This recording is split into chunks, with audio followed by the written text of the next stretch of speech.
नमामि धन्वन्तरिमादिदेवं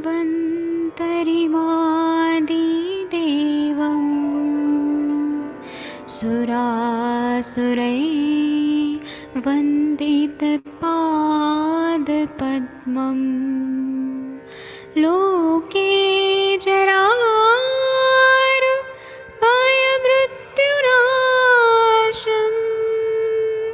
दातारमीशं विविधौषधीनां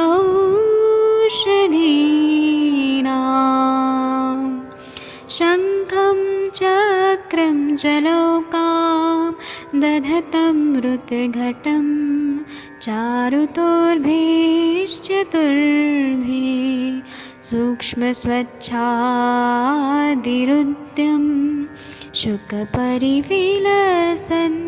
मौलिमं भोजनेत्रं कालाम्बोदोज्ज्वलाङ्गं कटितटविलसत्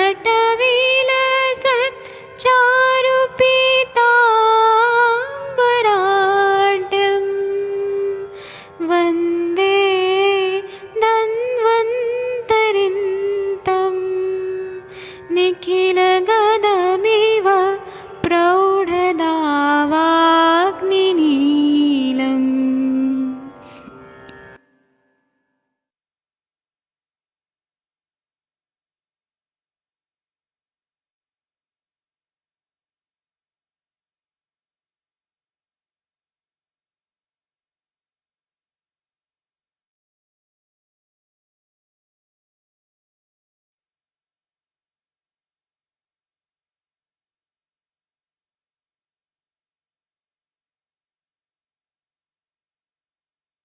कोई भी सपना साकार करने के लिए सबसे जरूरी है सही कोच का होना। चुनिए आयुष दर्पण डिजिटल को और करे अपनी मामा चिकित्सा नादी परीक्षा का सपना साकार। Download the app now.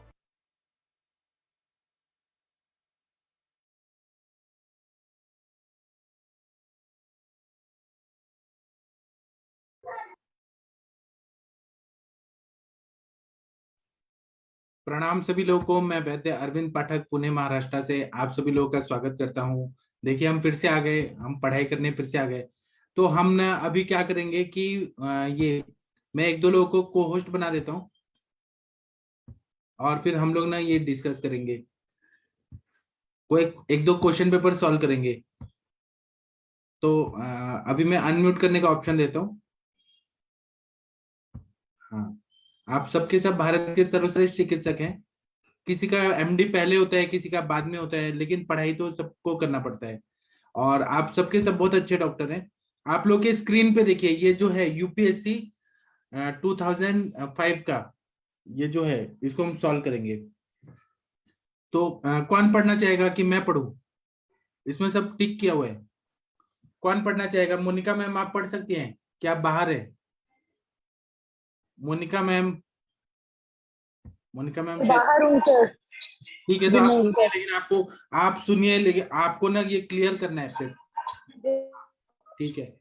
अभी विनीता चौहान मैम आप हैं? मैं पढ़ता हूँ। जी सर, प्रणाम आप सर। पढ़ेंगी? सर मैं मैं पढ़ूं कि पढ़ती आप हूँ, पढ़ेंगी? जैसा कहिए सर। मेरा तो सब पढ़ाई हो चुका है। अब आप पढ़ना चाहेंगी तो आपको फायदा होगा, मैं पढ़ूंगा मेरा फायदा होगा। जी सर, पढ़ लेती हूँ। आप पढ़िए और जब आप थक जाएंगी तो बताइएगा। जी चलिए। सर। हाँ, और एक्सप्लेन भी करिएगा। चलिए पढ़िए। वात पूर्ण दीप्ति। जी सर। वात पूर्ण द्वितीय स्पर्श सोथर निम्नलिखित में से किस एक का लक्षण है?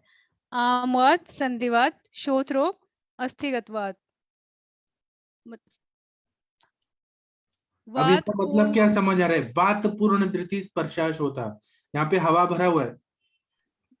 ऐसा पता चलता है कि हवा भरा हुआ है, इधर उधर जा रहा है, ऐसा स्वेलिंग है। तो आमवात में आपको दिखता है क्या? कि शोथ रोग में दिखता है, कि संधिगत वात में दिखता है, कि अस्थिगत वात में दिखता है? शोथ में तो हमें पानी दिखता है, एक्स्ट्रा सेलुलर शोथ फ्लूइड में दिखता है। पानी। जी सर। अस्थिगत वात तो दिखाई नहीं देता है। संधिगतवात। संधिगत। संधिगतवात। हाँ, और इधर एक कट कट आवाज भी आता है। आम बात में तो आम रहता है, तो वो तो नहीं हो रहता है। यही है वात पूर्ण धृति स्पर्शश होता संधिवात। दूसरा पढ़िए। उदर रोग की निम्नलिखित अवस्थाओं में किस एक में शिराजाल शिरातंत्र प्रकट होता है? अजातोदकावस्था, पिच्छावस्था, जातोदकावस्था, इनमें से कोई नहीं। जी। ये सिराजाल, सर पेट में प्रोमिनेंट सब वेन्स दिखाई देने लगती है, तो किस में? ये वो होगा ना सर, पोर्टल वेन हाइपरटेंशन में, जलोदर में अजातोदकावस्था। होती है ना सर? जी। जलोदर में होता है ना जलोदर ये? में होती। हाँ, लेकिन कौन सी अवस्था? अ, इन्होंने आंसर में ए दिया है, ए दी, अजातोदक अवस्था है। अजातोक। क्योंकि जातोदक अवस्था रहेगा तो वो तो पानी भर जाएगा पूरा। पानी भर जाएगा तो वो सिराएं थोड़ी ना ऊपर से ऐसे उठी हुई दिखाई देंगी। वो तो एकदम स्ट्रेच हो जाती है ना स्किन वहां पे स्ट्रेच हो फिर। जाती है। पिच्छावस्था में भी नहीं होगा। अजातोदक अवस्था में शुरुआत में ऐसा दिखने लगता है प्रोमिनेंट। ठीक है, जी। आगे पढ़िए। अष्टांग हृदयानुसार बृहयेद औषधम आहार्य मेदो मूत्रले। चिकित्सा पद्धति का वर्णन निम्नलिखित रोगों में से किस एक के संदर्भ में किया गया है? कृष्ण प्रमेही, स्थूल प्रमेही, आवृत मधुमेही, कफज प्रमेही। मतलब बृहण चिकित्सा औषध और आहार में, और मूत्र चिकित्सा किस में करनी चाहिए? तो ये बृहण वाली तो कृष्ण में ही होगी ना सर, कृष्ण कृष्ण में प्रमेय होगा, में। स्थूल को हम थोड़ी ना ब्रीहन करेंगे। कपच प्रमेय को थोड़ी ना ब्रीहन करेंगे, वो खुद ही है। आवृत मधुमेह को थोड़ी ना बृहत करेंगे। इसमें तो हम बृहत कृष्ण प्रमेही को बृहन करेंगे और ऐसी दवाई देंगे जो मेद पे और मूत्र पे काम करे। कृष्ण प्रमेही। जी। सूची हेतु के प्रकार को सूची 2 व्याख्या के साथ सुमेलित कीजिए और सूचियों के नीचे दिए गए कूट का प्रयोग करते हुए सही उत्तर चुनिए। सूची 1, सूची 2, हेतु के प्रकार और व्याख्या।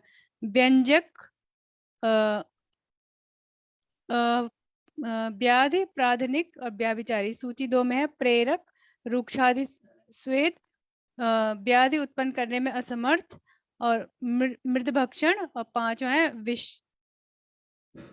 तो हेतु का प्रकार है व्यंजक, तो व्यंजक और प्रेरक ये वो होते हैं सर, पर्याय होते हैं। व्याधि,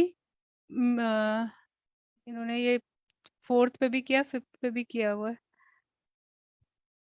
प्रधानिक हेतु तो जो मेन हेतु होता है वो विष। हाँ विष है। व्याभिचारी, व्याधि उत्पन्न करने में असमर्थ। और व्याधि में इन्होंने मृद भक्षण लिखा है। मृद भक्षण तो कौन सा आ रहा है? अब बी वाला देखें तो ए वन हो रहा है, फिर B4 हो रहा है मृत भक्षण। व्याधि विष। हाँ, और प्राधानिक में C5 हो रहा है, बराबर है। और D3 हो रहे हैं, बराबर है। ठीक है, सही है ना? ठीक जी है, सर। आगे पढ़िए।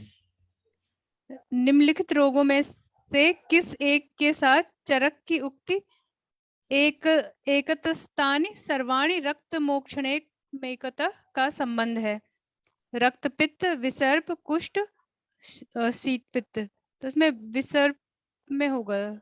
नहीं, इन्होंने 6D दिया है आंसर में तो। 5th का है सर, 5th का। अच्छा, फिफ्थ का बी है। हाँ, विसर्प। विसर्प। विसर्प हाँ, में ही तो वैसे रक्त मोक्षण करते हैं ना सर, विसर्प में। हर्पीस के पेशेंट है, रक्त मोक्षण कर देंगे तो वो सब ठीक हो जाता है। ठीक। जी। रोगों के वर्गीकरण से संबंधित निम्नलिखित कथनों पर विचार कीजिए। उन्माद 2 प्रकार का होता है, निज एवं आगंतुक। अपस्मार 4 प्रकार का होता है। अतत्वानिवेश केवल 3 प्रकार का होता है। अतत्वानिवेश केवल 1 प्रकार का होता है। उपरोक्त कथनों में कौन सा या कौन से सही हैं? तो उन्माद, निज और आगंतुक ये भी है। अपस्मार, वातज, पित्तज, कफज, सन्निपातज 4 प्रकार का। अतत्वानिवेश भी एक ही होता है, वो तो 3 प्रकार का नहीं होता। तो ए और बी और डी। इन्होंने डी कैसे बताया आंसर? अच्छा, यहाँ पे नीचे लिखा है ना, नीचे डी 1, 2 हाँ, और 4। 1, 2 और 4। मतलब उन्माद 2 प्रकार का होता है, निज और आगंतुक ये तो पता ही है। हाँ, अपस्मार भी 4 प्रकार का होता है। वातज पित्तज कफज और सन्निपात। अतत्वाभिनिवेश वाला आंसर ही गलत है। हाँ, तो 3 बी एंड डी दोनों करेक्ट है। सर ए बी और डी सही है। ऊपर वाला मत तो देखिए, नीचे देखिए, उसी के नीचे नीचे। उपरोक्त कथनों में कौन सा सही है। तो 1 2 एंड 4 1 2 4 मतलब सर उन्होंने 1 2 4 तो लिखा है, लेकिन इनको ए और बी और डी लिखना चाहिए था। हाँ, वो ऐसे ही देते हैं। हाँ। पेपर निकालते हैं, उनको क्या पेपर निकाल देना है, इसलिए गड़बड़ा जाते हैं लोग एग्जाम में। तो उस टाइम पे गड़बड़ाना नहीं है। जब भी पेपर आता है ना, थोड़ा ध्यान से सब एक एक चीज सोच के लिखना है। आप सही है ऐसा सोचना है। चलिए 7 नंबर का पढ़िए। निम्नलिखित ज्वरों में से कौन सा एक निष्प्रतिनीक है? सन्निपातक ज्वर, सतत ज्वर, वात बलासक और संतत ज्वर। सर निष्प्रतिनीक मतलब? निष्प्रतिनिक शब्द का मतलब है कि उस टाइम पे ही आएगा, परफेक्टली उसी टाइम पे आएगा। अब सन्निपात ज्वर तो कभी भी आ सकता है, वात बलासक ज्वर कभी भी आ सकता है, सतत ज्वर तो कंटिन्यू तो रहता है, बना ही रहता है उसका। और संतत ज्वर दिन में 2 बार आता है, एक बार दिन 2 में, बार आता है, फिक्स तो टाइम पे। निष्प्रतिनिक है, मतलब वो परफेक्टली आएगा ही दिन में 2 बार। ठीक है सर। निम्नलिखित औषधियों में से कौन सी एक शुक्र स्तंभन के लिए प्रयोग की जाती है? कपि कच्छु, जाति फल, मूसली, अश्वगंधा। इसमें तो जाति फल है सर। क्यों क्यों? सर स्तंभन करता है ना वो, ग्राही। कपिकच्चू तो बढ़ाएगा, मूसली भी बढ़ाएगा, हाँ, अश्वगंधा भी मूसली बड़ा, बढ़ाएगा। अश्वगंधा भी बढ़ाता है। जाति फल लेकिन ग्राही जायफल होता है बेस्ट ना। होता है, जायफल हाँ। होता है। जायफल जाति फल एक ही मैम। हाँ। 9th नंबर का श्लोक, 9 निम्नलिखित नंबर का औषधि। जी सर। एमसीक्यू। निम्नलिखित औषधियों में से किस एक में लगभग आधी मात्रा में कटुकी होता है? पुनर्नवाष्टक क्वाथ, षडंग पानी या महारासनादि क्वाथ, आरोग्यवर्धनी। आरोग्यवर्धनी में होता है। हाँ, देखिए निम्नलिखित जिन्होंने भी यूपीएससी का एग्जाम दिया होगा 2005 में, सबको तो आंसर आता ही होगा उस टाइम। निम्नलिखित रोगों में से किस एक में गुरु अपतर्पण का प्रावधान है? कुष्ठ, स्थौल्य, वातिक, मधुमेह, राज यक्ष्मा। गुरु वातिक और मधुमेह? अपतर्पण नहीं मैम, स्थौल्य में, ताकि वो देर से पचे और वो कम भी करे, वेट भी कम करे। स्थौल्य में होगा वो। गुरु होना चाहिए ना, और देर से पचे और अपतर्पण भी करे साथ में, तो स्थौल्य को वो फिर उसका वेट रिड्यूस करेगा। लघु संतर्पण देते हैं कृष्ण में, और गुरु अपतर्पण देते हैं स्थौल्य में, है ना सर? हाँ बराबर। निम्नलिखित में कौन सी एक औषधि ज्वर चिकित्सा में प्रयुक्त सुदर्शन चूर्ण में सबसे अधिक होती है? मुस्तक, किरातिक, गुडूची, पिपली। ये तो सबको पता होगा। किरातिक। निम्नलिखित द्रव्यों में से पुनरावर्तक ज्वर की चिकित्सा में किस एक का उल्लेख नहीं किया गया है? परपटक, तिक्ता, मुस्तक, पिपली। पुनरावर्तक ज्वर में तो हम पिपली नहीं देते हैं। हाँ, ये सारे तिक्त रसात्मक द्रव्य तो देते हैं हम लोग। जी, इजी लग रहा है ना? जी सर। निम्नलिखित दोषों में किस एक की नानात्मक व्याधि उदर्द है? वात, कफ, पित्त, रक्त। उदर्द तो फिर नानात्मक कफ का होगा।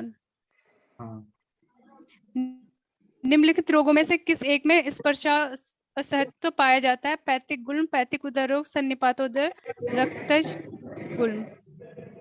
स्पर्शासहत्व। हाँ, पैथिक में टच करने पे बहुत हाँ, चिलचिल आता है। जलन सी होती है ना। सन्निपातोदर में तो ऐसा नहीं होता है, पैथिक उदर रोग में भी नहीं होता है, रक्तज गुल्म में भी नहीं होता, केवल पैथिक गुल्म में स्पर्शासहत्व, ये टिपिकल सिम्टम है। तो मतलब कहीं भी स्पर्शा है तो वहां पे होगा जहाँ पे पित्त बड़ा होगा। हाँ, वहीं पे होगा जो रेडनेस, और वहां पे मतलब टच, वो जैसे विसर्प भी होता है ना सर, वहां पे भी तो टच बर्दाश्त नहीं होता है। बराबर। जहाँ पे पित्त होता है तो वहां पे स्पर्शा होगा। निम्नलिखित रोगों में किस एक रोग का लक्षण अस्वेदनम है? एक कुष्ठ, विचर्चिका, दद्रु, सिद्म। एक कुष्ठ पे टिक है यहाँ पे। एक कुष्ठ है। अब ये निर्देश पढ़िए। निर्देश। आगामी 7 प्रश्नांगों में 2 वक्तव्य हैं, एक को कथन तथा दूसरे को कारण कहा गया है। इन दोनों वक्तव्यों का सावधानी पूर्वक परीक्षण कर इन प्रश्नांगों का उत्तर नीचे दिए गए कूट की सहायता से चुनिए। कूट ए और आर दोनों सही हैं, और आर ए का सही स्पष्टीकरण है। ए और आर दोनों सही है, परंतु आर ए का सही स्पष्टीकरण नहीं है। ए सही है परंतु आर गलत है, ए गलत है परंतु आर सही है। कथन ए, गोघृत सभी घृतों में श्रेष्ठ है। कारण गोघृत में संस्कारश्चानुवर्तन गुण है। तो इसमें ऑप्शन होगा सर ए, हाँ बराबर। है ना। कथन ए, मृदु कोष्ठी रोगी में मृदु विरेचन करवाना चाहिए। कारण पित्त के गुरु स्निग्ध उष्ण और सरगुण होते हैं। इसका कोई रिलेशन नहीं है, तो इसका ये अलग ही होगा, सी होगा। इन्होंने आंसर सी दिया है। ये दोनों का क्या रिलेशन है, कारण और ये कार्य में? नहीं सर, लेकिन इसका बी आएगा ना, क्योंकि ये पित्त के गुरु स्निग्ध उष्ण और सरगुण पित्त तो के होते गुरु ही हैं। गुण होता है, पित्त का गुरु गुण होता है। सॉरी, लघु सर, लघु लघु स्निग्ध उष्ण और सरगुण। हाँ, तो क्या रिलेशन क्या है इनका? कुछ भी नहीं है। नहीं, रिलेशन नहीं है। हाँ, और पित्त जो है वो सस्निग्ध होता है, स्निग्ध नहीं होता। हाँ, सस्निग्ध, ईशत सस्निग्ध उष्णम तीक्ष्णम श्रम विश्रम। हाँ हाँ, ठीक है। ये 17 का तो आंसर ही नहीं है, वो गलत है। सी होगा हाँ। सर। हाँ ए सही है परंतु आर गलत है, ऐसा होगा सर। हाँ, तो सी इसलिए होगा। आंसर की में जो लिखा है ना वो सी लिखा है वहां सी पे। है, हाँ हाँ सी। सी है, ए सही है पर आर गलत है। हाँ, कथन, चरक ने तमक श्वास रोगी में विरेचन करवाने की सलाह दी है। ये तो सही है। कारण तमक श्वास पक्वाशयोत्पत्ति उत्पन्न है।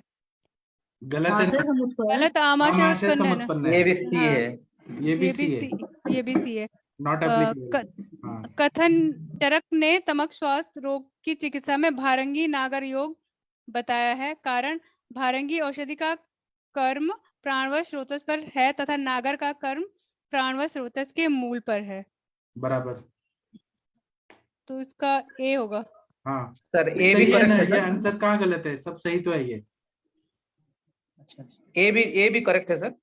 ए भी भारंगी नागर आर, योग। उसका कार्य कारण सब एकदम सही, परफेक्ट लग रहा है। हाँ, ये सही है ना, ये इससे रिलेटेड है, मतलब ए से रिलेटेड है आर, तो इसका ऑप्शन फिर ए होगा कि हाँ ए और आर दोनों सही हैं और आर जो है ए का स्पष्टीकरण है। हाँ, एक मिनट, ऊपर हाँ ठीक है, ठीक। हाँ सर। 20 पढ़िए।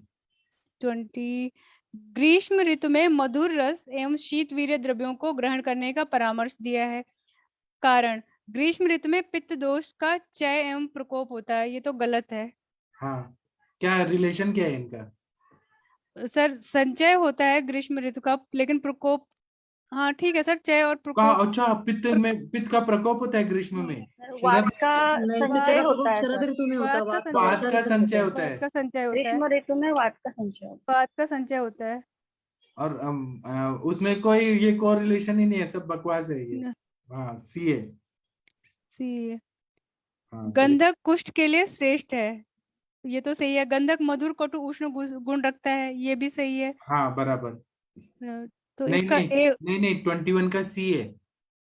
गंधक कुछ के मतलब लिए ठीक है, लेकिन गंधक मधु कटु उष्ण गंधक का रसवीर विपाक क्या है? नेट पे सर्च करके बताइए।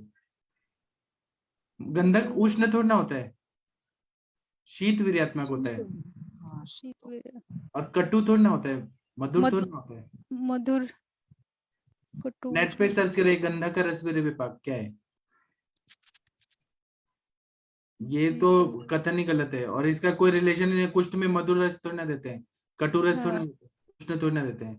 फिर कषाय आएगा, गुण हाँ। कषाय आएगा, वीर्य उष्ण आएगा। अच्छा, वीर उष्ण है, यहाँ वीर्य गुण उष्ण लिखा है, उष्ण गुण लिखा है यहाँ पे। ठीक है, ये गलत है। 22। कथन ए, ज्वर के रोगियों के लिए उष्ण जल हितकर है। ये तो सही है। ज्वर उदर से उत्पन्न होता है एवं उष्ण जल दोषों का पाचन करता है। पर सभी ज्वर में उष्ण जल नहीं चलेगा ना, पित्त ज्वर पित्तज में में नहीं देंगे देते हैं। वैसे, लेकिन एक जनरल में मान के चले तो। हाँ, इसका क्या होगा ए सर? वाला गलत आएगा और ये आर वाला आंसर में बी लिखा है। बी का मतलब क्या होता है? बी का मतलब है कि आर वाला जो है ना कारण वो सही है, ऊपर वाला गलत है। सर बी का मतलब ये है कि दोनों सही हैं, लेकिन जो रीजन है वो उसके लिए सही एक्सप्लेनेशन नहीं है। हाँ, अच्छा ऐसा है, ये हो सकता है। ठीक है। 23 पढ़िए, कितना मजा आ रहा है। गुण का वर्णन करते समय युक्ति को भी एक गुण माना गया है। युक्ति निम्नलिखित में से किस एक वर्ग में आती है? परादि गुण, गुर्वादि गुण, विशेष गुण, आध्यात्मिक गुण। परादि गुण। परादि में पर अपर युक्ति संख्या, ये पराधिक क्या होगा। पदार्थ ज्ञान याद है अभी भी, वाह। सूची 1, लक्षण को सूची 2, दोष धातु के साथ सुमेलित कीजिए और सूचियों के नीचे दिए गए कूट का प्रयोग करते हुए सही उत्तर चुनिए। सूची 1, सूची 2। सूची में लक्षण है अरुचि, अविपाक, प्रीणन, वर्ण प्रसादन। सूची 2 में है रस धातु, रक्त धातु, क्षीण वायु, क्षीण पित्त। तो अरुचि रस धातु। रस धातु, अविपाक क्षीण पित्त का होगा क्योंकि पित्त का काम, प्रीणन रस धातु का होगा मैम, वर्ण प्रसादन रक्त धातु। अरुचि अच्छा, क्षीण वायु, मतलब वायु क्षीण हो गई तो कफ बढ़ेगा, इसलिए अरुचि। हाँ मैम, ए आएगा आंसर। अविपाक क्षीण पित्त, क्षीण अग्नि पित्त। नहीं, अग्नि मंद है तो क्षीण पित्त है। हाँ सर। हाँ, तो इसके हिसाब से कौन सा है? ए वाला है। ए आएगा जी। A3, B4, C1, D2। निम्नलिखित में किस एक के बाद प्रत्यक्ष का ज्ञान होता है? आत्मा इंद्रिय सन्निकर्ष, आत्मा इंद्रिय अर्थ सन्निकर्ष, आत्मा मन अर्थ सन्निकर्ष, आत्मा इंद्रिय मन अर्थ सन्निकर्ष। डी, आत्मा इंद्रिय मन अर्थ शून्य। जी। यस। वर्षा मैम, आपका MD हो चुका है ना? नहीं सर, तो आपने इस साल फॉर्म भरा है? नहीं भरा अभी। तो आप अगले साल विनीता मैम के साथ भरने वाली हैं। जी सर। अभी फिर मोनिका मैम और ये मुनीश शर्मा मैम आपकी सीनियर हो जाएंगी अगले साल। सर इतने हाँ। अच्छे इंटेलिजेंट सीनियर मिलेंगे तो हम लोग हाँ, को कितना help मजा आएगा। मिलेगी। सब हाँ, थे और रैगिंग काम भी देंगे। होगी। जी सर। चरकानुसार सन्निपातज अतिसार में किस दोष की प्रथम चिकित्सा करनी चाहिए? वात, कफ, पित्त, त्रिदोष। तो सर कहीं पे भी त्रिदोष होता है तो सबसे पहले वात की चिकित्सा करते हैं ना? छोड़ दिया नहीं, मैम, आपने एक छोड़ दिया। ज्वार और अतिसार मदार। में, अतिसार में वात की आएगी, ज्वार और मदात्य में कफ की आएगी। हाँ, कफ स्थानानुपूर्व्यावा ऐसे जो बोला है, तो वहां पे ज्वर और मदाते में कफ की और अतिसार में वात की। जी सर। जी। आर्तवे सा विमुक्ते तु तत्क्षणम लभते सुखम। निम्नलिखित में किसका नैदानिक लक्षण है? वातज, आर्तव, दुष्ट, उदावर्तनी, योनिकंद और विप्लुता। ये तो उदावर्तनी का है। कि आर्तव आ गया तब पेशेंट को जब नहीं आराम सर, होता है। आर्तव जब आ जाता है तब पेशेंट को लाभ मिलता है, मतलब उसका पेन कम हो जाता है। हाँ, योनिकंद में तो ऐसा नहीं होगा। आर्तव आ गया तो उसका क्या संबंध है? योनिकंद तो कंद ही रहेगा, वैसे रहेगा। वातज आर्तव। फिर उदावर्तनी को डिस्मेनोरिया बोलते हैं। डिस्मेनोरिया। हाँ, डिस्मेनोरिया। बराबर। तो फिर ये सही आएगा। जब उसको मतलब ब्लड निकल जाता है तो उसको आराम मिलता है। डिस्मेनोरिया में ये होता है ना, जब ब्लीडिंग होती है फिर। और कंचन मैम, आपने मेरी मैडम से बात किया, वो क्या बोली आपको? जी सर, उन्होंने काफी अच्छे से बताया मुझे। बोले कि संहिता सब पढ़ो, तो मैंने बोला मैम इतना तो टाइम नहीं है। तो फिर उन्होंने बोला कि जो शॉर्ट नोट्स है आपके पास वो पढ़ रहे हो आप, तो वैसे ही कंटिन्यू करो और करते रहो, बस कि आप कर रहे हो तो हो जाएगा, मतलब आप- अच्छे से। और सबसे उन्होंने बोला कि अष्टांग संग्रह अच्छे से पढ़ना, काश्यप संहिता अच्छे से पढ़ना बोले। कभी कभी पूरा अष्टांग संग्रह और काश्यप संहिता के ज्यादा क्वेश्चंस आते हैं। बोले संहिता बेस ज्यादा रहेगा पर रसशास्त्र भी अच्छे से पढ़ना। तो कंचन मैम, आप उनके अंडर में ही आ जाइए ना MD करने, भारतीय विद्यापीठ पुणे में। और यहाँ पता नहीं पतंजलि का है भी, आप आराम से यहाँ जॉब भी कर सकते हैं और यहाँ पे पढ़ भी सकते हैं। जी सर, कोशिश करूंगी मैं। वो मैम बहुत हेल्पफुल हैं। वो मेरी गाइड नहीं है, लेकिन वो मैं हमेशा सोचता था कि वो मैडम मेरी गाइड बनती। वो पर मैम आपके जैसा कोई अच्छा गाइड नहीं कर सकता, इतना मैं पक्का बोलूंगी। अच्छा, ठीक है। तो ये कितना इजी लग रहा है ना, इंटरेस्टिंग तो है, बस समझ के तो टिक करना है। कितना इजी है ये सब? जी सर अभी लग रहा है एग्जाम में सारा कंफ्यूजिंग सर लगता है। सब क्वेश्चन एक साथ आ जाते हैं ना, तब कंफ्यूजन होता है। तो हमें प्रैक्टिस से ही सब होता है ना। अब जो लोग टॉपर आते हैं वो तो पढ़ के ही होते हैं ना। जी सर। वहां पे दिमाग की बत्ती खुल हो जाती है। खुल जाएगा। आप लोग पढ़ रहे हैं, ये सबसे बड़ा बात है कि पढ़ रहे हैं, तो बत्ती तो खुलने ही वाली है आप लोग की। अभी जैसे आप खुलती लोग नहीं है बोलते हैं, सर। आप अभी कंचन मैम क्या बोल रही हैं? आजकल सब लोग बोलते हैं कि जब पेशेंट आते हैं तो हमें हेतु पे ध्यान जाता है, हमें ये ध्यान जाता है। बत्ती खुलती है कि नहीं? बोलिए। जी सर, ये तो हाँ पक्का है। हाँ, और तो मैं हम जो आपको सुन रहे हैं ना सर, उसमें भी अभी अगर नोटिस करें ना, आप जो रोज बोलते हो, जो भी लेक्चर्स हम सुनते हैं, जो अष्टांग है या फिर हम माधव निदान सुन रहे हैं या फिर हमारा जो संभाषण भी होता है, तो भी आप जितना भी बोलते हो ना, तो उतने में भी बहुत सारे एमसीक्यूज मिल जाते हैं। जैसे आप बोलेंगे कोई भी किसी भी संदर्भ में बोलेंगे तो वो उसमें एमसीक्यू होता ही है सर। मैं अभी आप मैं लोगों को ना संघर्ष करना सिखा रहा हूँ कि ऐसे जीतना है, ऐसे अभी यही क्वेश्चन आएंगे, ऐसा थोड़ी ना है। क्वेश्चन कुछ भी है, आपको बस उसको टैकल करने आना चाहिए, हर प्रॉब्लम को सॉल्व करने आना चाहिए। जी सर। और ये जो अतिसार वाला तो मेरा आपने अष्टांग हृदय स्टार्ट किया था ना, मदात्य चिकित्सा में चालू था ना, तब हाँ मुझे याद था कि हाँ मदात्य और ज्वर में हम कफ की चिकित्सा करते हैं, और तभी आपने बोला था अतिसार में हम वात की चिकित्सा करते हैं। हाँ हाँ तो ये मेरे फिक्स हो गया माइंड में, तो वो मुझे आंसर आ गया सर इसका। ऐसे मतलब मैं बोल रही हूँ ना, आप जो बात बोलते बोलते भी हमको समझाते हैं ना, तो उसमें भी बहुत सारे एमसीक्यूज के आंसर मिल जाते हैं।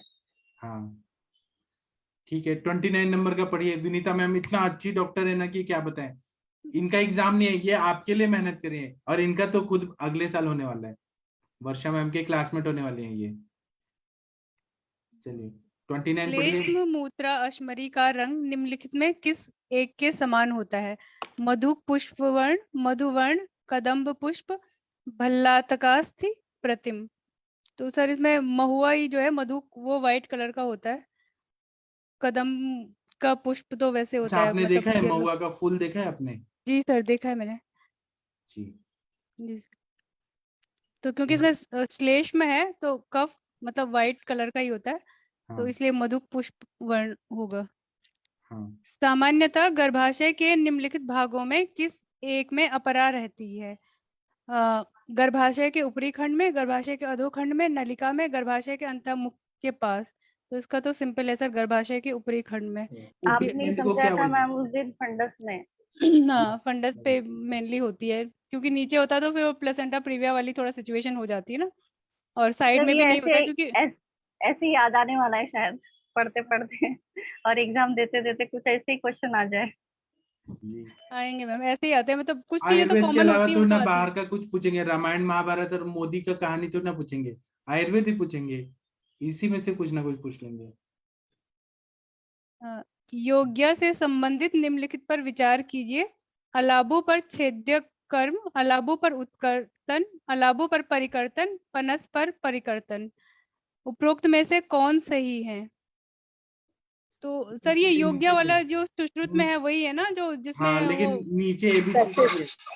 हाँ प्रैक्टिस कैसे करनी है, तो उसमें ये आना अलाबों पे चाहिए नहीं ना। था सर। सुनिए, ए, वन आंसर टू की थ्री जो है ना मैंने ग्रुप में डाला हुआ है, एक बार कंफर्म करने के लिए। 31 का एबीसीडी नीचे देखिए, 1 2 एंड 3, 2 3 एंड 4, 1 3 एंड 4, 1 2 एंड 4 क्या है? उसमें अलाबों पे ही है सर, अलाबों पे ही ज्यादा है। 1 2 3 तीनों सही ए है। ए आ रहा है सर, मतलब 1 2 3 जी करेक्ट आ रहा है। जी। अ, बोनस क्या है सर? पनस पनस मतलब मतलब वो कटहल, कटहल। कटहल कटहल। कटहल। कटहल। Okay okay. मराठी में अलाबू तो कटहल। लौकी हो गया ना। हाँ हाँ। निम्नलिखित में किस एक में सीरम एमाइलेज बढ़ जाता है? Acute cholelithiasis, acute gastritis, acute pancreatitis, acute hepatitis. ये तो कॉमन है, सीरम एमाइलेज एक्यूट पैंक्रेटाइटिस। ये तो कंचन मैम रोज देखती हैं पेशेंट पैंक्रेटाइटिस के।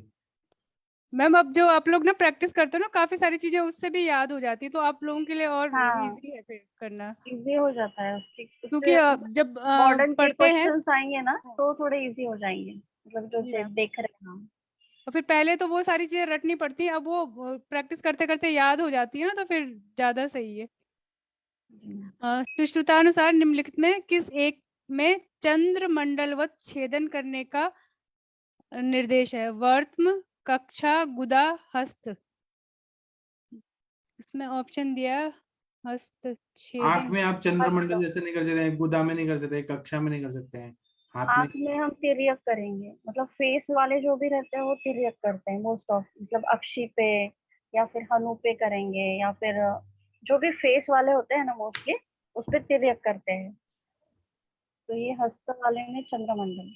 जी चरकानुसार निम्नलिखित रोगों में कौन सा एक अतिवृद्धि होने पर नयन और श्रोत्र का विनाश करता है? शंखक, अर्धावभेदक, अनंतवात, कृमिज शिरोरोग।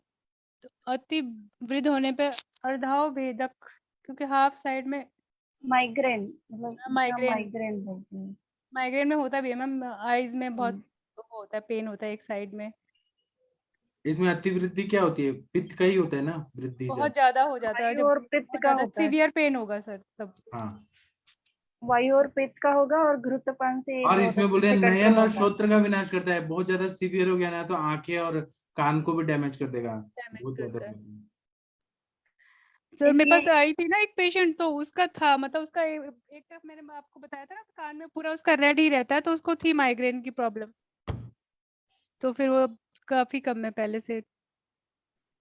जी। छिन्न कर्ण संधान में दोनों कर्णपालियां छोटी, गोल और समान होने से निम्नलिखित कर्ण बंधों में कौन सा एक प्रयोग में लाया जाता है? गंडकर्ण, नेमि संधानक, आसंगिक, वल्लूरक। तो इसमें ऑप्शन डी दिया हुआ है, वल्लूरक। जी। गंडकर्ण, नेमि संधानक। सूची एक रोग को सूची दो अधिष्ठान के साथ सुश्रुतानुसार सुमेलित कीजिए और सूचियों के नीचे दिए गए कूट का प्रयोग करते हुए सही उत्तर चुनिए। रोग और अधिष्ठान: परिदर, कपालिका, मांस कच्छप, वलयो। तालुगत, कंठगत, दंतगत, जिह्वागत। मांस कच्छप तो तालु, वलय, कंठ, तालु। सब ईएनटी याद है आप लोग को? मुख रोग। वही रिकॉल करने की कोशिश कर रही हूँ सर। नहीं सर, ये थोड़ा पढ़ना पड़ेगा। कपालिका, ए परिधर मतलब जीवागत रोग में आ रहा है, A4। B3 कपालिका मतलब दंतगत रोग। मांस कच्छप और वलय तो थोड़ा याद है सर, मांस कच्छप तालुगत होता है, वलय कंठगत। जी। कौन मरेगा करोड़पति, ऐसे आपको करना पड़ेगा 50-50 ऑप्शन। फिर किससे करें? वहां तो फ्रेंड, फोन ऑफ फ्रेंड भी नहीं है आप लोग के पास, और ऑडियंस का पोल भी नहीं है। अगर आप करेंगे तो आपको बाहर निकाल दिया जाएगा, ऑडियंस का लेंगे तो। और ऑडियंस आपको क्यों हेल्प करेंगे? वो खुद ही एग्जाम दे रहे होंगे वहां पे। भ्रंशतु क्या है? औषधि, नासारोग, गुदभ्रंश का पर्याय और कर्ण रोग। ये तो सर ने बता रखा है, शौच भ्रंशतु नासारोग। भ्रंश तू शब्द हर तेल है ना, मेरा फेवरेट। याद करवा दिया सर आपने। हाँ, जी। ये याद हो गया एकदम। हाँ। पिष्टक निम्नलिखित में से किस एक का रोग होता है? वर्त्मगत, शुक्लगत, तालुगत और दंतगत। ये तो शुक्लगत लिखा हुआ है। जी। सूची एक रोग को सूची दो अधिष्ठान के साथ सुमेलित कीजिए और सूचियों के नीचे दिए गए कूट का प्रयोग करते हुए सही उत्तर चुनिए। रोग और अधिष्ठान: पर्वणिका, निमेष, पिष्टक, अधिमंत। और अधिष्ठान है सर्वगत, शुक्लगत, पटल, संधि, वर्त। तो पर्वणिका, निमेष तो वर्तमगत होता है। निमेष मतलब जब आईलिड से रिलेटेड होता है ना सर, निमेष। हाँ बराबर, यो न उन्मेष। उन्मीलति करके कुछ श्लोक था। हाँ, उन्मेष निमेष। हाँ। पिष्टक है पिष्टक शुक्ल। तो शुक्लगत, ये भी पीछे पड़ा था। अधिमंत होता है सर्वगत, इसमें लॉस ऑफ विजन होता है। अधिमंत ग्लोकोमा ग्लूकोमा, जो होता है। हाँ। हाँ। पर्वणिका फिर लास्ट संधिगत बचा। जी। पहले के जमाने में ऐसे क्वेश्चन आते थे, ABCD देके फिर से ABCD, और ऐसे जोड़ जोड़ के। अभी आजकल नहीं आते इतना ऐसे कॉम्प्लिकेटेड। सुश्रुतानुसार निम्नलिखित रोगों में से किस एक में वर्ती धूमपान का निर्देश है? पंचांगी वर्ती, नेत्र रोग, मुख रोग, गुदा रोग, शिरोरोग। धूमपान, मुख रोग, नेत्र रोग में तो धूमपान नहीं देते, गुदा रोग में भी नहीं, शिरोरोग भी नहीं, मुख रोग ही मेन होगा जी। वर्ती। सुश्रुतानुसार एक्चुअली अनुसार जी मैम। सर शिरो रोग में भी बोला है, पर कैसे होता है ना, यही कंफ्यूजन। अभी यहाँ पे मुख रोग भी है और शिरो रोग भी है, और यहाँ पे हाँ, अपने को पता है कि यहाँ पे टिक किया है इसलिए मुख रोग। तो सर ये ऐसे ही कंफ्यूजन होता है कि तो सुश्रुत में बोला या चरक। पंचांगी वर्ती भी ब्रैकेट में डाला है ना। हाँ, पंचांगी वर्ती थोड़ी ना गुदा रोग में डालते हैं, देते हैं।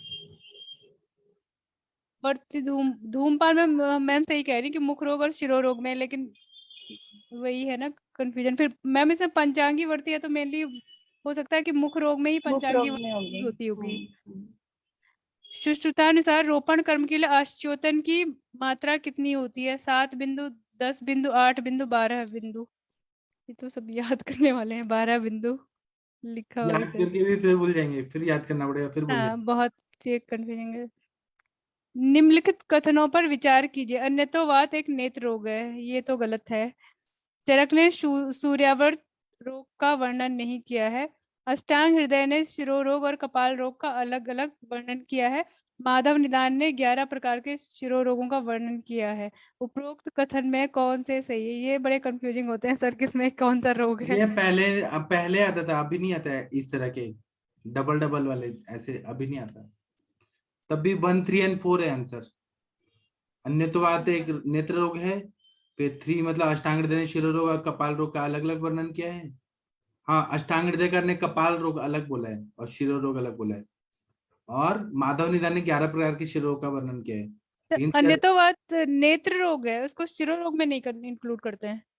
नहीं, अनंतवात जो होता है ना वो शिरो हाँ रोग है, अनंतवात एक नेत्र रोग है। यहाँ पे कंफ्यूजन होता है हमेशा। हाँ, अनंत, क्योंकि मैम कहीं कहीं ना अनंतवाद को अन्यतोवाद भी कहा हुआ नहीं है। नहीं नहीं, नहीं नहीं, अन्यतोवात अलग है। अनंतवात अलग है और अन्यतवात अलग है। यही तो गुगली होता है, वो लोग हाँ, ये इसीलिए ऐसे यहाँ पे क्वेश्चन। ही कंफ्यूजन होता है। है, हाँ, क्योंकि और चरक ने सूर्यावर्त रोग नहीं बोला है। उन्होंने शिरोरोग 5 तरह के बताए, सूर्यावर्त रोग नहीं बोला है उन्होंने। उन्होंने वातज, पित्तज, कफज, सन्निपातज, क्रिमिज, ऐसे क्रिमिज बोला शिरोरोग। है। हाँ। सूर्यावर्त टाइप नहीं बोला है उन्होंने। हम्म। 43। शिशु की निम्नलिखित अवस्थाओं में किस एक में लेहन उपयोगी नहीं है? अल्पमूत्र, कल्याण मातृका, कर्षित, दीप्तानी। कल्याण मंत्री का मतलब माँ अगर अच्छी है तो लेहन का क्या उपयोग है? उसका दूध खुद ही आ रहा है माँ का, वो माँ अच्छी है। अल्पमूत्र है तो लेहन दे सकते हैं, कर्षित है, अग्नि अच्छी है तो दे सकते हैं। कल्याण मंत्री माँ अगर अच्छी है तो उसका मतलब सब ठीक है तो जरूरत नहीं है। निम्नलिखित व्याधियों में से किस एक में वायुस्ताल्वास्थ्य नामियत की स्थिति घटित होती है? मतलब तालु अस्थि को, वायु जो है तालु की अस्थि को नामियत मतलब झुका झुका देता है। देती है। हाँ अस्थि क्षय, फक रोग, पितृग्रह, मस्तुलुंग क्षय। तो ये मस्तुलुंग क्षय में ही होगा। जी। न- मस्त निम्नलिखित संस्कारों में किस एक में मन्या स्तंभ विकृति होती है? जात कर्म, चूड़ा कर्म, अन्नप्राशन, कर्ण वेदन। सर, क्योंकि कर्ण में सही से वेदन नहीं होगा तब मन्या स्तंभ होगा। चूड़ा कर्म बराबर। तो वही होता है ना, मुंडन संस्कार होता है। जी। अन्नप्राशन में भी नहीं होगा ये। जात कर्म में तो वही वो जो नाल काटते हैं उसमें भी नहीं होगा। तो जो कर्ण वेदन में अगर गड़बड़ी हो गई तो मन्या स्तंभ हो जाएगा। बराबर। निम्नलिखित में किस प्रकार के ज्वर की पूर्व रूपा अवस्था में घृत के मुखपान का प्रावधान है? वातिक ज्वर, पैतिक ज्वर, कफत ज्वर, सन्निपातक ज्वर। ज्वर की पूर्व रूपावस्था में सुश्रुति बोलते हैं कि वातिक ज्वर के पहले ना आप घी दे दीजिए। पैथिक में नहीं बोलते, पैथिक में घी देके क्या फायदा है, कफज में देके क्या फायदा है, इसका नेगेटिव में क्या है? बात का तो रुक्ष गुण बढ़ा हुआ है तो पूर्व रूपावस्था में दे देना चाहिए, वायु का शमन हो जाएगा। जी। निम्नलिखित में कौन सी एक औषधि अष्टांग संग्रहानुसार शुष्कार्स की चिकित्सा के लिए उत्तम है? हरिद्रा, भल्लातक, पिप्पली, हरितकी। तो शुष्कार्स यानी कि वातज वाले हो गए सर, तो वातज में फिर भल्लातक। बराबर, उष्ण है ना। जी। और ना एग्जाम में जब पेपर आता है ना, तो जब भला तक ऐसे नहीं दिया है तो लगता है कि अच्छा अष्टांग संग्रहकार ने बोला है, तो पिपली भी हो सकता है, हरितकी भी हो सकता है, हल्दी भी हो सकता है, ऐसे चारों सही लगते हैं। हाँ सर। निम्नलिखित में किस एक में भस्मक रोग का वर्णन किया है? योग रत्नाकर, काश्यप संहिता, अष्टांग हृदय, सुश्रुत संहिता। इसमें अष्टांग हृदय टीका में।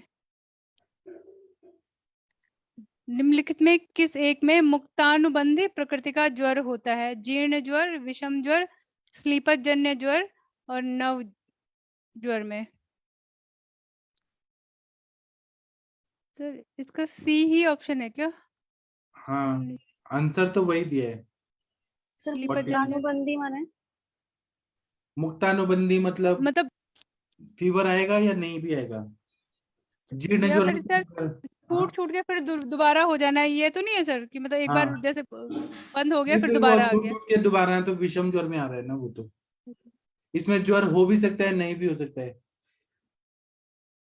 जी सर।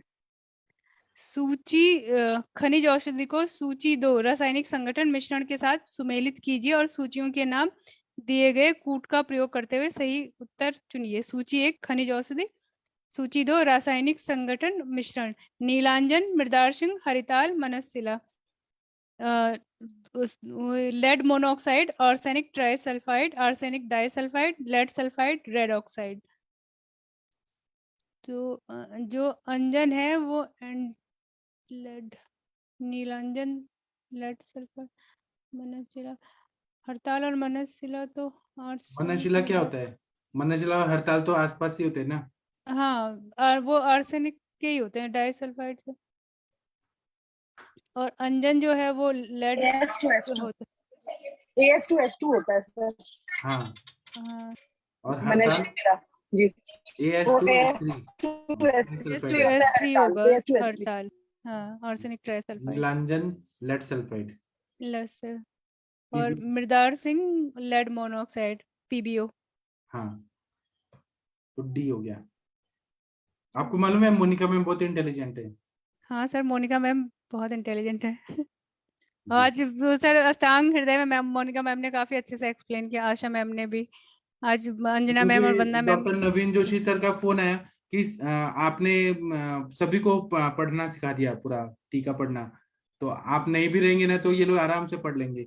मुझे इतना दिल से खुशी हुआ ना कि अभी क्या है ना, असली शिक्षा कौन सी होती है कि जो आपको आत्मनिर्भर बनाए, ये नहीं कि डिपेंडेंट बनाए। तो आत्मनिर्भर बने ना, आप लोग खुद पढ़ सकते हैं, वो सही शिक्षा है। मुझे दिल से खुशी हुआ। नहीं तो पहले के जमाने में क्या होता था ना, मतलब जब आयुष दर्पण नहीं था तो एक गुरु बोलेंगे, बाकी लोग सुनेंगे टीका, फिर बोलेंगे, फिर तो वो डिपेंडेंसी होता था कि गुरु बोलेंगे वही बस। तो वो हर समय डर लगता था कि हम सही पढ़ रहे हैं कि गलत पढ़ रहे हैं। वो शिक्षा सही नहीं है, ये शिक्षा सही है कि आपको डिपेंडेंट बना रहे, इंडिपेंडेंट बना रहे, इंडिपेंडेंट, कि आप खुद पढ़ सकते हैं सब चीज, आप खुद आगे बढ़ सकते हैं। जी। और मेरा कभी कभी मैं गायब हो जाता हूँ ना तो वो अच्छा होता है। आप लोग वो मैं चेक करता हूँ बाद में कि सही पढ़ रहे हैं कि नहीं। तो मैंने देखा ना, विनीता मैम, मोनिका मैम अच्छा पढ़ रही थी। Sir thank you sir. और मैं नाम बदल के आया था, आपको मालूम नहीं है। मैं एक लड़की बन के घुस गया था और मैंने देखा तो सही पढ़ रही थी। वो चेक करना पड़ता है ना कि अगर मैं डॉक्टर अरविंद पाठक के नाम से घुसता तो आप पहचान जाते। इसलिए मैं नाम बदल के घुस के और चेक किया तो एकदम परफेक्ट पढ़ रहे थे। मुझे दिल से खुशी हुआ। ठीक है, पढ़िए 51 पढ़िए प्लीज। अभी आप लोग ने अब नेक्स्ट टाइम कोई लड़की बन के कोई घुसेगा ना तो आप पहचान नहीं पाएंगे। मैं ऐसे नाम सेलेक्ट करूंगा ना, जैसे अनुरिता सकट या ऐसे, जो आपको लगेगा कि ये तो कॉमन नाम है लेकिन आप पहचान नहीं पाएंगे मुझे। ठीक है, विनीता मैम पढ़िए, क्या हो गया? कुछ नहीं सर, कॉल आ गई थी एक। हाँ। सूची व्याधि रोग को सूची 2 योग के साथ सुमेलित कीजिए और सूचियों के नीचे दिए गए कूट का प्रयोग करते हुए सही उत्तर चुनिए। सूची 1, सूची 2। व्याधि रोग, अविपत्तिकर चूर्ण, प्रभाकरवटी, आरोग्यवर्धिनी गुटिका, कर्पूरासव। योग हृदय रोग, यकृत विकार, अतिसार, अम्लपित्त। ये तो सही है सर। अविपत्तिकर चूर्ण, बहुत इजी अम्लपित्त, है। प्रभाकरवटी इजी है ये। आरोग्यवर्धिनी, यकृत विकार, कर्पूरासव, अतिसार। ये तो ये तो बहुत ईजी प्रैक्टिस, है। हाँ प्रैक्टिस करने वालों के लिए सही है, जो हाँ, लोग तो नहीं ये करते सी फिर उन लोगों आंसर को है दिक्कत है। इसका। जी, चलिए 52। निम्नलिखित कथनों पर विचार कीजिए। गंधक एवं अभ्रक का प्रयोग पारद की जारण प्रक्रिया में किया जाता है। केवल गंधक का प्रयोग पारद की जारण प्रक्रिया में किया जाता है। केवल अभ्रक का प्रयोग पारद की जारण प्रक्रिया में किया जाता है। पारद की क्षुधा वृद्धि के लिए जारण प्रक्रिया की जाती है। पारद के दोषों को दूर करने के लिए जारण प्रक्रिया की जाती है। उपरोक्त कथन में कौन सही है? इसमें ये है 1 और 4, क्योंकि पारद जब हम लोग वो संस्कार करते हैं ना तो वो बहुत ज्यादा लूज हो जाता है, बहुत मृत जैसा हो जाता है, तो इसलिए जारण प्रक्रिया जब करते हैं तो उसकी भूख बढ़ जाती है पारद की। और और गंधक और अभ्रक का प्रयोग पारण की जारण प्रक्रिया में किया जाता है। 1 and 4।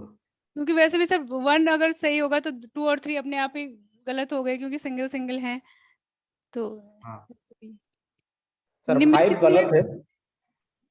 5 को पारद के दोषों को दूर करने के लिए जान प्रक्रिया नहीं, पारद के दोषों को दूर करने के लिए तो हम स्नेहन वो स्वेदन और दूसरे संस्कार करते हैं, मूर्छना वगैरह। अष्टादश संस्कार, मर्दन जो संस्कार मूर्छना है, वो सही। सब। हाँ, तो जब मर्दन और मूर्छन करने से पारद बहुत लूज पड़ जाता है, उसकी चप्पल गति जो है वो उसकी लूज पड़ जाती है। उसकी जी शक्ति जी बढ़ाने के लिए जारणा प्रक्रिया की जाती है, पारद हाँ की शक्ति बढ़ाने के लिए शुद्ध उसको जगाया जाता है जारण। हाँ, और वो भी गंधक और अभ्रक से किया जाता है। निम्नलिखित में कौन सी औषधियां मित्र पंचक में सम्मिलित की गई हैं? ये मुझे आता है। टंकण, गुंजा, आज्य, गुड़, माक्षिक। और विनीता मैम, आपको रस शास्त्र कौन पढ़ाता था कॉलेज में? सर रस शास्त्र कब, अभी तो पीजी वाले सीनियर हम लोग को पढ़ाते थे, वो भी यहीं अभी दिल्ली में पोस्टेड है सर, एमसीडी में। टीचर नहीं पढ़ाते थे? टीचर कम आते थे सर, एक सक्सेना सर थे वो पढ़ाते थे हमें। अच्छा, अभी एमसीडी में टीचर हो गए, वो डॉक्टर हो गए वो लोग, हाँ सर। सीनियर। जी सर। हाँ ठीक है, 54 वाला पढ़िए। सूची, संस्कृत नाम को सूची 2 अंग्रेजी नाम के साथ सुमेलित कीजिए और सूचियों के नीचे दिए गए कूट का प्रयोग करते हुए सही उत्तर चुनिए। सूची 1 गिरि सिंदूर, शोरक, तुथ, गोदंती। सूची 2 ब्लू विट्रोल, जिप्सम, पारे का रेड ऑक्साइड, साल्ट पीटर। तो तुथ तो हो गया सर ब्लू विट्रोल, हाँ गोदंती वो होता है शोरक कॉपर सल्फेट, या वो होता है साल्ट पीटर। गिरि सिंदूर रेड ऑक्साइड हो गया लेड। बराबर। चलिए 55 पढ़िए समीर मैम। समीर पन्नाग्रस्त के निम्नलिखित में कौन से द्रव्य हैं? पारद, गंधक, मल्ल, हरिताल, मनसिला। पारद, सेंधा, वचनाभ, मनसिला। पारद, गंधक, हरितकी, अजमोदा, हिंगुल। गंधक, नवसार, काशीश, वचनाभ और टंकण। तो उसमें सर ये ए वाला होगा, क्योंकि हरिताल, मनशिला और मल्ल, पारद, गंधक ये होते हैं। चलिए आगे बढ़िए। सूची 1 औषधि को सूची 2 शोधन द्रव्यों के साथ सुमेलित कीजिए और सूचियों के नीचे दिए गए कूट का प्रयोग करते हुए सही उत्तर चुनिए। सूची 1 औषधि, सूची 2 शोधन द्रव्य। कुपीलो, काशीस, चित्रक, गुंजा। चूर्णोदक, कांजिक, भृंगराज द्रव, गोदुग्ध, शुंठी जल। तो कुपीलू का गोदुग्ध, A4 है, गोदुग्ध में करते हैं। हाँ। काशीस, B3। भृंगराज, चित्रक, चूर्णोदक, B1। गुंजा, कांजिक। जी, इसको याद कर लीजिएगा। आगे 57। भल्लातक योगों के अंतः प्रयोग से संबंधित निम्नलिखित कथनों पर विचार कीजिए। इसका उपयोग पित्त प्रकृति के रोगी एवं ग्रीष्म एवं शरद ऋतु में नहीं करना चाहिए, ये तो सही है। सूर्य किरणों एवं ताप से बचाना चाहिए। भल्लातक तेल को सीधा मुख में लेना चाहिए। भल्लातक तेल को सीधे मुख में नहीं लेते हैं सर, पहले उससे पहले घी पीते बराबर। हैं। हाँ तो ये भल्लातक गलत है। प्रयोग के समय दूध का सेवन नहीं करना चाहिए, ये भी गलत है। हाँ भल्लातक के साथ करना चाहिए ताकि उसकी उष्णता कम हो। तो 1 and 2। 2 हाँ। अभी हम 60 तक करके रुक जाएंगे। जी 120 सर। है तो आज पूरा नहीं हो पाएगा, अब इतना करके रुक जाएंगे 60 तक। चलिए पढ़िए। निम्नलिखित में किस एक के साथ यत्र कुर्वन्ति तद संबंधित है? उपाय, अधिकरण, फलम, कर्म। यत्र कुर्वन्ति मतलब जिसमें करते हैं वो। यत्र यत्र कुर्वन्ति, हाँ जिसमें करते हैं। करते हैं वो तो अधिकरण होता है ना, मैं पेपर, तो अधिकरण ही होगा। उपाय, अधिकरण का मतलब क्या होता है? पंचमी की, सप्तमी की, षष्ठी। सप्तमी विभक्ति होती है जिसमें कोई काम किया जाता है, जैसे थाली में खाते हैं तो बराबर। अधिकरण में पे जी पर। जी सर। देखिए संस्कृत का भी आता है 1-2 क्वेश्चन। जी 59 पढ़िए। निम्नलिखित में किसने विचित्र प्रत्यारब्ध की अवधारणा प्रथमत प्रारंभ की थी।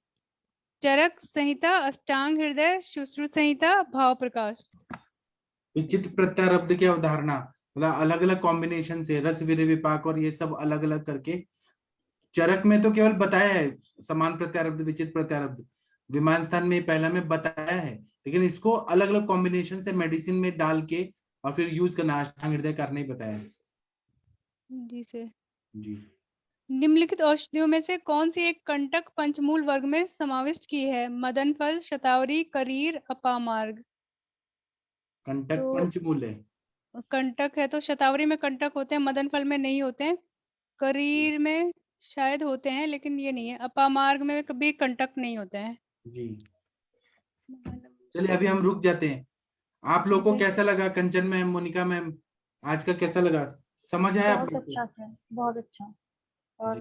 काफी अच्छा, मतलब हेल्पफुल रहेगा ये हम लोगों के लिए। हम कोशिश करते रहेंगे, पढ़ते रहेंगे। जी सर। तो डिस्कशन हो जाती है ना, चीजें याद होती हैं कि सर ने ये हाँ कहा था, इसने ये कहा था, वो हाँ, याद रह जाती और हैं नहीं फिर तो चीजें। पढ़ेंगे रट्टा मारेंगे तो फिर क्या होगा? और अकेले अकेले बोरिंग भी होता है बोरिंग हो पढ़ना। जाता है एक्चुअली। चलिए ये कौन से ईयर का पेपर है? पारिक का बुक है, ये कौन से ईयर का है? आप लोग देख लीजिए इसको, बाद में भी आप लोग रात को एक दो पेपर सॉल्व करके सोइएगा। जी सर। ये यूपीएससी 2005, संघ लोक सेवा आयोग 2005। ठीक है, आप लोग पढ़िएगा। थैंक यू, प्रणाम सभी लोगों को। अब हम 8:15 बजे मिलेंगे। थैंक यू, प्रणाम। प्रणाम सर, प्रणाम सभी लोगों को।